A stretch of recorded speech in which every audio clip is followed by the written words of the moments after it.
তো বন্ধুরা দেখতেই পাচ্ছ মির্জাপুরের আপডেট নিয়ে চলে এলাম। তো কালী পুজোর বিসর্জন উপলক্ষে মির্জাপুরে 5-6টি প্রায় সেটআপ আসছে।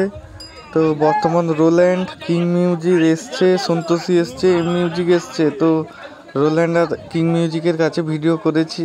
তো ওই দুটো ক্লাবে এখন ভিডিও করা বারণ আছে। তো বিকেলের দিকে ভিডিও করতে বলছে ওরা। তো এখনও মাল লোডিং হয়নি রিক্সায়। তো রাতের বেলায় এই কয়েকটি সেটআপ বিসর্জনে রানিং করবে। তো মোট 16টা স্পিকার করে কম্পিটিশান হচ্ছে। তো ছোটোখাটো কম্পিটিশান বলতে পারো। তো আরও বড় বানতলিয়ার আপডেট চ্যানেলের মধ্যে অলরেডি দেওয়া আছে। তো ভোরবেলা কম্পিটিশান, রাতের কম্পিটিশান, সমস্ত কিছু আপডেট দেওয়া আছে। তো মির্জাপুরের আপডেটও পরপর আসবে। তো পাশে থাকো, নেক্সট আপডেটগুলি পাওয়ার জন্য সাবস্ক্রাইব করে রাখো। তো কিং মিউজিক এখানে রিক্সায় তুলবে এক্ষুনি, মেশিন সেটআপ ফিটিং হয়ে গেছে।